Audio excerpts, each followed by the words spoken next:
நான் இப்ப சொல்லப் போற லவ் ஸ்டோரி கேட்டதுக்கப்புறம், நம்ம எல்லாரோட லவ்வும் ரொம்ப சின்னதா ஃபீல் ஆகும். என்னதான் மனுஷங்க ரொம்ப ட்ரூவா லவ் பண்ணாலும், ஒரு சின்ன ஸ்டேஜ்லயாவது அவங்களுக்குன்னு ஒண்ணு செல்ஃபிஷ்ஷா யோசிச்சுருவாங்க. பட் இந்த ஸ்டோரியில செல்ஃபிஷ்லாம் கிடையாது. சாக்ரிஃபைஸ் தான். ஹார்ன்பில்னு ஒரு பறவை இருக்கு. அதுல இருக்க ஆண் பறவையும், பெண் பறவையும் லைஃப் லாங் ஃபுல்லா ஒரே ஒரு பார்ட்னர் கூட தான் வாழும். அதுல ஒண்ணே ஒண்ணு செத்துட்டா கூட, இன்னொன்னு உடனே செத்துரும். ஏன்னு தானே யோசிக்கிறீங்க? சொல்றேன். பெண் பறவை பிரெக்னன்ட் ஆன உடனே, நேச்சுரலா பொந்து இருக்க மாரி ஏதாவது மரம் இருக்கான்னு தேடி பார்த்து, அந்த பொந்துக்குள்ள போய் உட்காந்துட்டு, தன்னோட ரெக்கை எல்லாத்தையுமே பிச்சு போட்டுருது. அதே டைம்ல ஆண் பறவை என்ன பண்ணுதுன்னா, கொஞ்சம் கொஞ்சமா மண் எடுத்துட்டு வந்து அந்த பெண் பறவைட்ட குடுக்குது.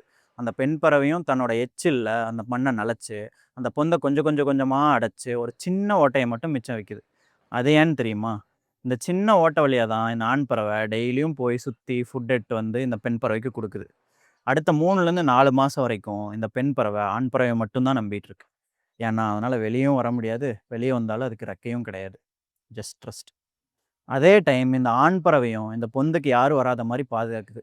இதுல என்ன ரொம்ப சோகம்னா, இந்த ஆண் பறவைய யாராச்சும் ஏதாவது பண்ணிட்டாங்கனாலோ, இல்ல அது எங்கேயாவது போயிட்டு அதனால வர முடியலனாலோ, இந்த பெண் பறவையும், அதோட குட்டிகளும் இந்த ஆண் பறவை வரும் வரும்னு நெனச்சு காத்திருந்து உள்ளேயே செத்து போயிருது.